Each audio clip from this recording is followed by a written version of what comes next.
Time period जब हमारे पास 1 सेकंड आ गया, तो अब मैं फ्रीक्वेंसी वाला ग्राफ यूज करता हूं, जो यहाँ पे आपको ग्राफ नजर आ रहा है, ट्राइपार्टाइट ग्राफ हम यूज करते हैं। तो हमारे पास फ्रीक्वेंसी की वैल्यू नहीं है, टाइम पीरियड हमारे पास 1 सेकंड है, time period is equals to या frequency is equals to 1 over time period. अगर मैं 1/1 पुट करता हूं यहाँ पे, तो हमारे पास फ्रीक्वेंसी भी 1 हर्ट्ज आ जाती है।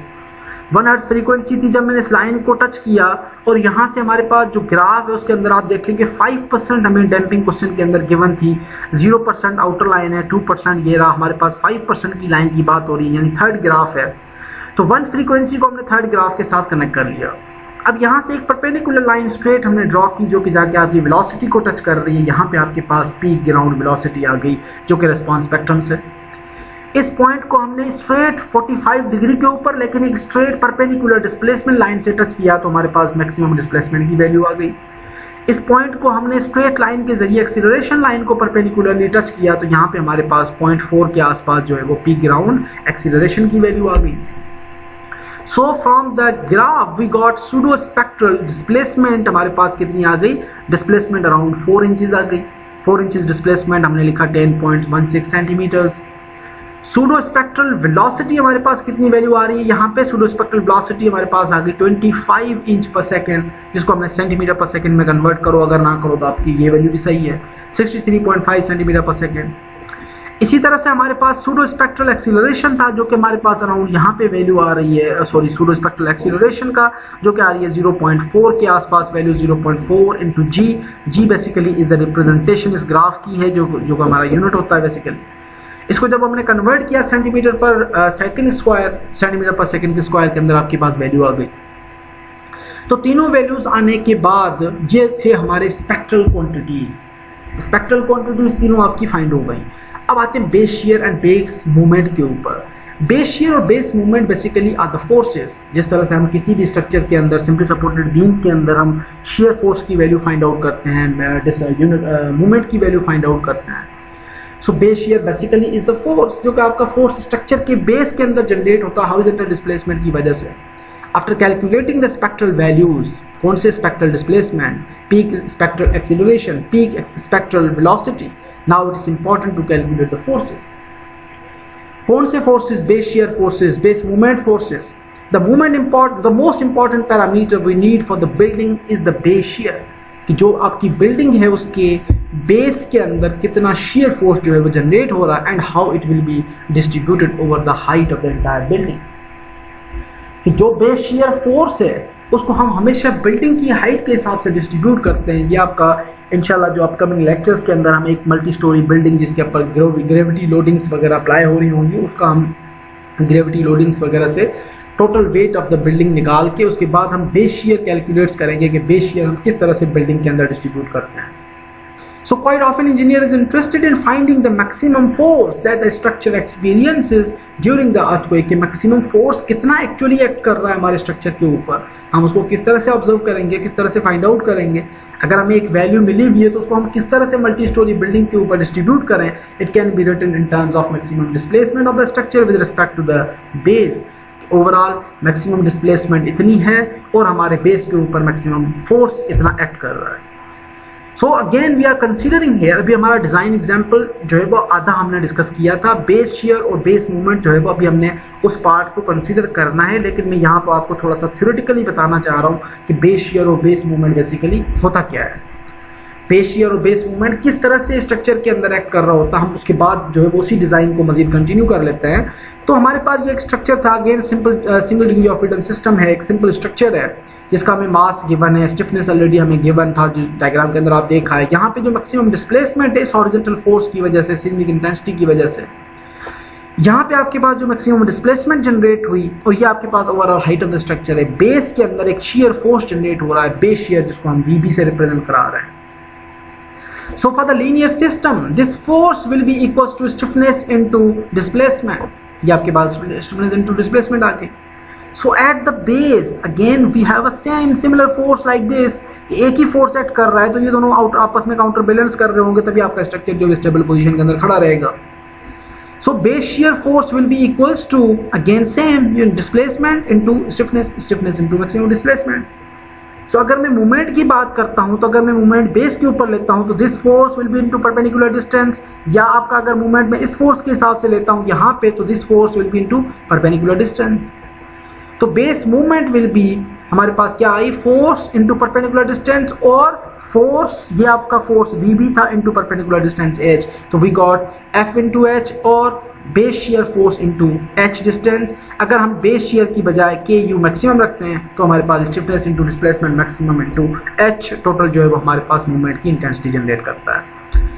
So again, coming back to the design example, now let's suppose we have the similar conditions, mass भी था, stiffness भी है, और overall height of the building हमारे पास अगर 3 मीटर है तो calculate the maximum base shear and maximum base movement of the structure.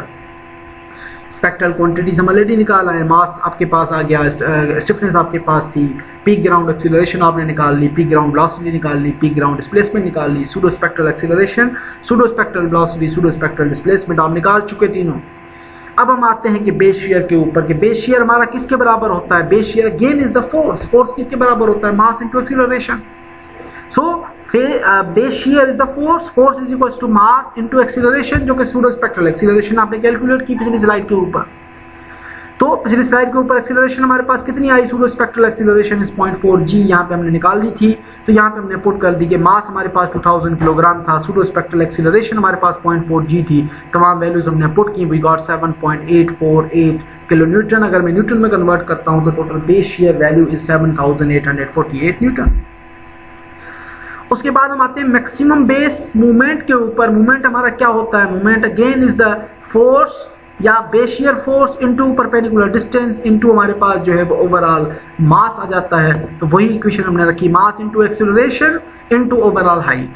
जो फोर्स तो जनरेट हो गया यहाँ पे, या तो आप फोर्स इनटू हाइट कर दो मल्टीप्लाई डायरेक्टली, कोई मसला नहीं है, अदरवाइज आप डायरेक्टली कैलकुलेट करते हो तो वही हमने रखा, V B max into height. V B max हमारे पास था 7000, या हमारे पास जो वैल्यू आई 2000 इंटू 0.4 g इंटू हमारे पास ओवरऑल हाइट 3 मीटर थी, हमने वैल्यू पुट की, तो मैक्सिमम जो बेस मूवमेंट आई वो 23,544 किलो न्यूटन मीटर की वैल्यू आ गई। उसके बाद हम आते हैं सेकंड डिजाइन के ऊपर, spectrum values for the second design.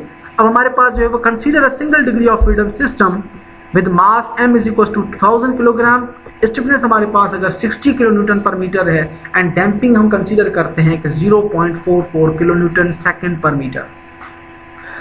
अब उसी तरह से डिजाइन है जिस तरह से हमने अभी डिस्कस किया कि we are considering a single degree of freedom system जिसकी मास 2000 किलोग्राम है, स्टिफनेस आपके पास 60 किलो न्यूटन पर मीटर है, और डैम्पिंग आपके पास जो है वो पिछले केस के अंदर 5% गिवन थी। यहाँ पे हमने डैम्पिंग की एक वैल्यू कंसीडर की है कि लेट सपोज जो क्रिटिकल डैम्पिंग है that is 0.44 kilo Newton second पर metre. So using the response spectra of El Centro 1940 earthquake, जो कि हमने एल सेंट्रो की ही earthquake से डेटा से हमने जो है वो response spectrum कर्व डेवलप किया था, उसी कर्व को जब हम कंप्यूट करते हैं, कंसीडर करने के बाद हमने कौन सी वैल्यूज पैरामीटर्स फाइंड आउट करने हैं, we have to calculate the maximum relative displacement and maximum base shear, and third parameter is the maximum strain energy stored into the linear system, कि जो आपका स्ट्रेन एनर्जी कितना store हो रहा है member के अंदर, ये तीनों चीजें आपने फाइंड आउट करनी है। अब हमारे पास मास है, स्टिफनेस है, डैम्पिंग है, उसके बाद हमारे पास जो है वो अदर पैरामीटर्स हमने फाइंड आउट करने हैं। So first of all in the equation we are considering, let's suppose calculate the natural frequency, natural time period and the damping ratio of the single degree of freedom system हमने consider करना है और calculate करना है। So first of all we will calculate the natural frequency. Natural frequency हमारे पास क्या होती है, natural frequency is equal to √k/m। k हमारे पास क्या था, स्टिफनेस थी, ओवरऑल मेंबर की लेटरल स्टिफनेस, और मास m हमारे पास मास था। तो जब हमने वैल्यूज पुट की, स्टिफनेस हमारे पास कितनी थी 60, स्टिफनेस हमारे पास 60 गिवन थी किलो न्यूटन पर मीटर, हमने स्टिफनेस यहाँ पे 60 इंटू 10⁻³ किया, और मास हमारे पास अगेन 2000 किलोग्राम था, हमने 2000 किलोग्राम पुट किया, तो नेचुरल फ्रीक्वेंसी हमारे पास आ गई 5.48 रेडियंस पर सेकेंड। इसी तरह से हमने टाइम पीरियड कैलकुलेट किया, time period natural time period is equal to 2π over natural frequency, हमने वैल्यूज पुट की, वी गॉट 1.15 सेकंड्स, और हमारे पास डैम्पिंग कितनी गिवन थी, डैम्पिंग के कोफिशिएंट की वैल्यू थी 0.44 किलो न्यूटन सेकंड पर मीटर। अब इसको परसेंटेज में कन्वर्ट करते हैं कि डैम्पिंग का ओवरऑल रेशियो हमारे पास कितना है, damping coefficient divided by 2 into mass into natural frequency आपने फॉर्मूला रखा यहाँ पे। तो नेचुरल जो डैम्पिंग रेशियो हमारे पास आया वो 0.44 into 10⁻³ divide by 2 into mass into omega यानी नेचुरल फ्रीक्वेंसी। तो हमारे पास जो डैम्पिंग रेशियो डेवलप हुआ वो 2% डैम्पिंग रेशियो हमारे पास वैल्यू आ गई। अब इसी ग्राफ के अंदर आपने जो है वो टाइम पीरियड आपके पास कितना था 1.15 सेकेंड्स, आपने इसको फ्रीक्वेंसी में कन्वर्ट किया। फ्रीक्वेंसी इज इक्वल्स टू 1/1.15 आपके पास जो है वो एक वैल्यू आ जाएगी। उस वैल्यू से आपने तमाम ग्राफ के अंदर यहाँ पे फ्रीक्वेंसी मार्क कर ली और यहाँ से जाके आपने 2% की लाइन यानी सेकंड ग्राफ को टच किया। सेकंड ग्राफ जहाँ पे आपका ये टाइम पीरियड टच हो रहा है वहाँ से आपने एक लाइन ड्रॉ की जो कि आपको यहाँ पे नेचुरल वेलोसिटी मिल गई। यहाँ से उस पॉइंट से आपने एक लाइन ड्रॉ की जो कि आपको यहाँ पे डिस्प्लेसमेंट मिल गई और यहाँ से एक लाइन आपने ड्रॉ की जो कि मैक्सिमम एक्सीलरेशन मिल गई। अब तीनों वैल्यूज मिलने के बाद हमने जो कैलकुलेट किया या कंसीडर किया from the response spectrum curve of El Centro 1940 earthquake ground motion for the time period of 1.15 seconds and damping ratio of 2%, we got spectral displacement। यहाँ से हमें जो मिली वो अराउंड आपका यहाँ पे आ रहा है अराउंड 5 इंचेस के आसपास। अगर मैं इसको मिलीमीटर में कन्वर्ट करता हूँ तो आप 25.4 से मल्टीप्लाई कर देते हैं। उसके बाद हमने हमारे पास जो मिलीमीटर्स में वैल्यू आई वो 111 पॉइंट समथिंग आई, उसको हमने 1000 से डिवाइड कर दिया, वी गॉट 0.11147 मीटर। और स्पेक्ट्रल एक्सीलरेशन की जो वैल्यू आई हमारे पास यहाँ से वो स्पेक्ट्रल एक्सीलरेशन की वैल्यू आपको यहाँ से जो है वो अराउंड समथिंग यहाँ पे वैल्यू आ गई, उसको हमने कन्वर्ट किया है जस्ट मीटर पर सेकंड स्क्वायर में। यहाँ पे आपको जो है वो न्यूटन पर मिलीमीटर स्क्वायर के अंदर वैल्यू मिल रही थी, हमने इसको कन्वर्ट किया है न्यूटन पर सेकंड स्क्वायर के अंदर। तो यहाँ पे आपके पास जो वैल्यू आ गई स्पेक्ट्रल एक्सीलरेशन की 3.321 मीटर पर second square. So the maximum displacement x-axis x maximum is equals to जो आपके पास maximum displacement है वो आपने सेम वैल्यू कंसीडर की, we got 111.47 मिलीमीटर। इसी तरह से अल्टरनेट भी आप यूज कर सकते हैं। अल्टरनेटिवली आपके पास x मैक्सिमम जो है वो किसके बराबर होता है या maximum displacement is equals to spectral acceleration divide by natural frequency square. अब आपके पास स्पेक्ट्रल एक्सीलरेशन की वैल्यू यहाँ पे 3.321 थी और नेचुरल फ्रीक्वेंसी आप पीछे स्लाइड के ऊपर ऑलरेडी कैलकुलेट करा है 5.48।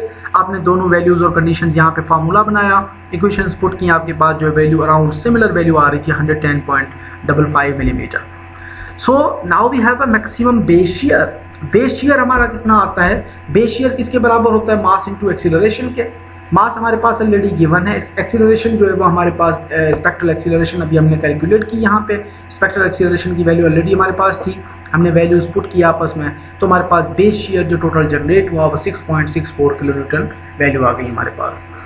अगर मैं इसको अल्टरनेटिवली कैलकुलेट करता तो अल्टरनेटिवली बेस शियर जो है वो हमारे पास किस तरह से आ रहा है, K into stiffness into maximum displacement. Stiffness हमारे पास ऑलरेडी है 60,000 और डिस्प्लेसमेंट हमारे पास जो है वो 0.11147 मीटर थी। अगर आपने मल्टीप्लाई किया आपस में तो मैक्सिमम शियर जो है वो 6.68 आ रहा है, यहाँ पे 6.64 था, ऑलमोस्ट वैल्यूज जो है वो क्लोजर है।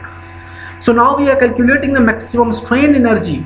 तीन क्राइटेरियाज थे हमारे पास क्वेश्चन के अंदर गिवन, एक we have to calculate the maximum relative displacement, maximum base shear and maximum strain energy stored into the member. Strain energy stored into the member is equals to हमारे पास half of stiffness into maximum displacement square. Half of stiffness हमारे पास already है 60,000 और maximum displacement हमारे पास जो है वो 0.11147 का स्क्वायर था। तो टोटल हमारे पास जो बेस शियर जो या स्ट्रेन एनर्जी जो जनरेट हुई, सॉरी यहाँ पे स्ट्रेन एनर्जी की इक्वेशन है ये, strain energy is equals to 372.76 newton metre. So that's all for today. Now we have assignment number 12। Exactly similar example आप लोगों को गिवन है यहाँ पे, just mass is 2000 plus R as your roll number, stiffness is 75 kilonewton per metre, और consider the structure shown in figure. Let the structure be subjected to ground motion or the spectrum is given. If damping is 2% of the critical, then use the response spectra of El Centro 1940 earthquake.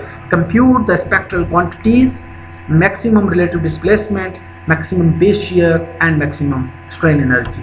This you have to solve by yourself. That's all for today. Thank you very much.